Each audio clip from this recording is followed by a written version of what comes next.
বাদশাহ হারুন আর রশিদের জামানায় একজন পাগল ছিল, নাম তার বাহলুল। একদিন বাহলুল পাগলকে বাদশাহ হারুন আর রশিদ কবরের পাশে দেখলেন, কিছুই বললেন না, চলে গেলেন। আবার একদিন ওই কবরস্থানের পাশ দিয়া যাইতেছে, বাচ্চা যাওয়ার সময় তাকে দেখে ওখানে বাহলুল পাগল ঘুমায়। এভাবে বহুদিন চলে গেলেন। কবরের পাশ দিয়া যায় আর তাকায় দেখে বাহলুল কবরের পাশে ঘুমায়। কবরের পাশে একটা ছোট্ট ঘর বানাইয়া সেখানেই রাত্রি যাপন করে, দিনের পর দিন থাকে। হঠাৎ করে একদিন বাদশাহ হারুন আর রশিদ ডাক দিয়া বলে, রে বাহলুল, মানুষ তোমারে পাগল বলে, আমি তোমারে একটু ভালো ভাবতাম, কিন্তু এখন দেখি তুমি আসলেই পাগল। বাহলুল, তুমি যদি পাগল না হইতা তাইলে কি আর এই কবরের স্থানের ভিতরে ঘুমাইতা দিনের পরে দিন, রাতের পরে রাত? বাহলুল রে, তুমি আসলেই পাগল। পাগল বাহলুল ডাক দিয়া কয়, ও বাদশাহ, একটু দাঁড়ান, আমি বাহলুল পাগল নাকি আপনি পাগল? আমার এই প্রশ্নের জবাব দিয়া যাবেন। কি প্রশ্ন রে বাহলুল? বাহলুল ডাক দিয়া বলে, বাদশাহ বলেন তো, আপনার এই রাজপ্রাসাদ কে বানাইছে? বলে, আমি বানাইছি। বলে, বানাইতে গিয়া কি কষ্ট করেছেন? বলে, হা, কষ্ট ছাড়া কি এত বড় বাড়ি হয় রে পাগল? বলে, এত বড় বাড়ি বানাইছেন এত কষ্ট করে।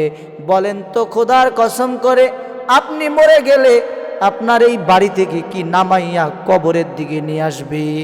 বাহলুল পাগল যখন এই প্রশ্ন করছে, বাদশাহ হারুন আর রশিদ চোখের পানিগুলো ফালাইয়া বলে, রে বাহলুল, কি এমন প্রশ্ন আমার কাছে করলা?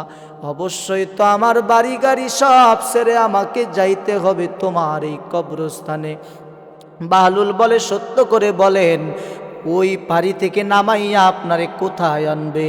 বাহলুলকে জবাব দেয়, এরে বাহলুল, তুমি যেখানে ঘুমাও এর পাশে একটা ঘর বানাইয়া আমাকে কবরেই নামায়া দিয়া যাবে। আমার আপন পরিবার পরিজনের সন্তানরা আমাকে কবরে নামায়া দিয়া যাবে। বাহলুল ডাক দিয়া কয়, বাদশা তাইলে বলেন, যেই বাড়িতে আপনি থাকতে পারবেন না সেই বাড়ি থেকে আপনারে নামায়া মাটির ঘরে কবরে রেখে যাবে। আপনি এখন সত্য করে বলেন, আমি আমার ঘর আগে থেকে দেখাশোনা করি, আমি ওই দুনিয়ার বাড়ি ছেড়ে দিয়েছি, কবরের থেকে থাকার জন্য প্র্যাকটিস করতেছি। আমি এখন থেকে মাঝে মাঝে ভাঙা কবরে রাতের বেলা ঘুমাই। আমি বাহলুল কেন ঘুমাই জানেন?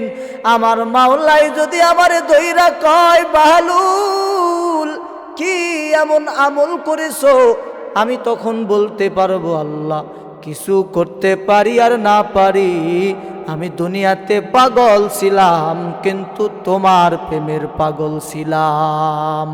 মন কার লাগিয়া কান্দো দিবারাতি, ভেবে দেখো কেউ হবে না, ভেবে দেখো কেউ হবে না তোমার সঙ্গের সাথী। কার লাগিয়া কান্দো দিবারাতি, মন কার লাগিয়া কান্দো দিবারাতি। আপন আপন বইলা যারে ভাবছো সারাক্ষণ, আসলে যে কেউ নয় তোমার আপন। এই হলো দুনিয়ার জিন্দেগি, এই হলো আমাদের হালাত। এই তো আমরাও বাদশার মতো পাগল হয়ে গেছি। বাড়ি করার জন্যে পাগল, ঘর করার জন্যে পাগল, সংসার করার জন্যে পাগল। বাদশা জুলকারনাইন মরণের কিছুদিন পূর্বে আপন সন্তানদের ডাক দিয়া বলে, সন্তানেরা রে, আমি তো বৃদ্ধ হয়ে গেলাম, আমি মনে হয় আর বেশি দিন বাঁচব না। বাদশা জুলকারনাইনকে আগে পরিচয়টা দিয়া নেই। গোটা পৃথিবী শাসন করেছিলেন চারজন, গোটা পৃথিবীর একজন শাসক ছিলেন। ওনার নাম হলো বাদশা জুলকারনাইন। গোটা পৃথিবীর বাদশা ছিলেন চারজন, তার মধ্যে একজন এই বাদশা জুলকারনাইন। মরণের কিছুদিন আগে ডাক দিয়া কয়, এই সন্তান, আমি মনে হয় আর বেশি দিন বাঁচব না। আমি মরে যাওয়ার আগে একটা ওসিয়ত করে যাই। সন্তান, আমি মরে যাওয়ার আগে তোমাদের একটা ওসিয়ত করে যাই। আমি মরে যাওয়ার পর আমারে যখন গোসল করাইয়া সাদা কাপড় পরাইয়া দিবা, সাদা কাপড় পরানোর পর দুইটা হাত কাপড়ের ভিতর থেকে বের কইরা, এইভাবে বের কইরা এই মহল্লায় এলাকায় আমার লাশটাকে ঘুরে নিয়ে বেড়াইবা। এলাকার মানুষরা যেন দেখে বাদশা আজকে গোটা দুনিয়ার বাদশাহী করার পর খালি হাতে কবরে যায়, কিছুই নিয়ে যাইতে পারে নাই, খালি হাতে কবরে যাই। ও দুনিয়ার মানুষ, এই আমি কত মানুষরে কবরে নামাইছি, আপন হাতে কবরে নামাইছি। সেই যে কবরে নামাইছি আজ পর্যন্ত দেখা হয় নাই। যেই মানুষগুলোরে কবরে নামাইয়া মাটি চাপা দিয়া বাড়ি আসছি, সেই দিন থেকে খোদার কসম ওই মানুষগুলোরে আর দেখতে পাই নাই। তারা কোনো দিন আর ফিরে আসে নাই। আমি আজকে যদি মারা যাই, কালকে সকাল 10 ঘটিকার সময় মসজিদের মাইকে এলান হবে, নাসিরুল্লাহ আর দুনিয়ায় নাই। আমার পরিবার পরিজন সবাই আমারে মাটি দেওয়ার জন্য আসবে। আমি তো এমনও দেখেছি কত মানুষ রে কবরে নামায়, কবরে নামাইতেছে একদল, পার্শ্বে আরো কিছু আপনজনেরা হাসাহাসি করে, গল্প করে। আমি দুনিয়ায় আসল পরিচয় পেয়েছি, আসলে আমার কেউ আপন না। সকাল 10 ঘটিকার আগে আমার জানাজা হয়ে যাবে।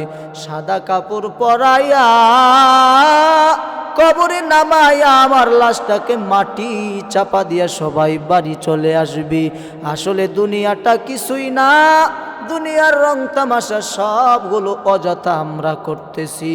দুনিয়ার জন্যে পাগল, দুনিয়ার ঘর বাড়ি বিল্ডিংয়ের জন্যে পাগল। দেখেন আজকে তাকায়া দেখেন, টিনের ঘরওয়ালাকে যদি প্রশ্ন করা হয়, ভাই তুমি টিনের ঘর বানাইছো, তোমার কি মনের আশা আকাঙ্ক্ষা আছে নাকি? সে বলে, আমার টিনের ঘরটারে যদি একটু ইট দিয়া বানাইতে পারতাম মনের আশা পূরণ হয়ে যাইত। ইটের ঘরওয়ালাকে যদি প্রশ্ন করা হয়, ভাই তোমার মনের আশা কি পূরণ হয়েছে নাকি? তোমার তো ইটের ঘর আছে। ইটের ঘরওয়ালা বলবে, না, আমার মনের আশা এখনো পূরণ হয় নাই। আমার ইটের ঘরটা যদি বিল্ডিং বানাইতে পারতাম মনের আশা বড় পূরণ হয়ে যাইত। বিল্ডিংওয়ালারে প্রশ্ন করি, রে বিল্ডিংওয়ালা, তোমার মনে হয় মনের আশা পূরণ হয়েছে? বিল্ডিংওয়ালা বলবে, তাকায়া দেখ, 4 কর্নারে 4টা করে রড বের করে রেখেছি। মনে চায় একতলা ঘরটারে 2 তলা বিল্ডিং বানাই। 2 তলারে প্রশ্ন করি, ভাই তোমার মনে হয়, প্রশ্নের জবাব, তোমার মনে হয় মনে শান্তি আছে? বলে, না না, তাকায়া দেখ, আমার 2 তলার উপরে গিয়া দেখ 4টা করে রড বের করে রেখেছি। এইভাবে 3 তলাওয়ালারে প্রশ্ন করলে বলবে, না, আমার মনের আশা পূরণ হয় নাই। 20 তলা 40 তলা বিল্ডিং এর মালিককে জিজ্ঞেস করি, ভাই তোমার মনে হয় মনের আশা পূরণ হয়েছে? বলে, না, আমার মনে চায় আমি শেরপুর শহরে গিয়া বাড়ি বানাই। শেরপুর শহরওয়ালাকে বলি, তোমার মনে হয় মনের আশা পূরণ হয়েছে? শেরপুর শহরের মানুষটা ডাক দিয়া বলে, না, শেরপুর শহর থেকে আমি যদি ঢাকার শহরে বিল্ডিং বানাইতে পারতাম মনের আশা পূরণ হয়ে যাইত। ঢাকার শহরের মানুষদের জিগাইলাম, ভাই আপনার মনের আশা মনে হয় পূরণ হয়েছে। ঢাকার শহরের মানুষটা বলবে, আমার মন চায় গুলশানের মতো এলাকায় যদি বাড়ি বানাইতে পারতাম। গুলশানওয়ালাদের জিগাইতাম, ভাই তোমার মনে হয় মনের আশা পূরণ হয়েছে? গুলশানের বাড়িওয়ালারা বলে, না খোদার কসম, মনে চায় আর ওই রকম 2-3টা বিল্ডিং দেই। 2-3টা বিল্ডিংওয়ালারে জিগাই যদি, ভাই তোমার মনের আশা মনে হয় পূরণ হয়েছে? 2-3টা বিল্ডিংয়ের মালিকওয়ালা ডাক দিয়া বলবে, খোদার কসম আমার মনের আশা এখনো বাকি। আমি যদি পারতাম লন্ডন আমেরিকার মতো জায়গার মধ্যে যদি বাড়ি বানাইতে পারতাম। এই জন্য বলি দুনিয়া কিছুই না, দুনিয়ার মায়া ত্যাগ করে নাও রে মুমিন।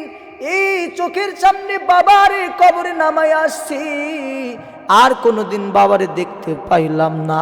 আপন সন্তান রে কবরে নামায় আসছে, আপন সন্তান রে আর কবরে থেকে উঠাইতে পারলাম না। কেন করো বাড়ি গাড়ি, কেন করো রং তামাশা? দিন ফুরাইলে যাইতে হবে এই দুনিয়া সারিয়া। পাগল মনে বোঝে না এই বাড়ি তো আপন না। আল্লাহ পাক রব্বুল আলামিন আমাদের সকলকে পরলৌকিক জগৎ, কবরের জগৎকে আল্লাহ পাক আমাদের হাসিল করার মতো তৌফিক দান করুন।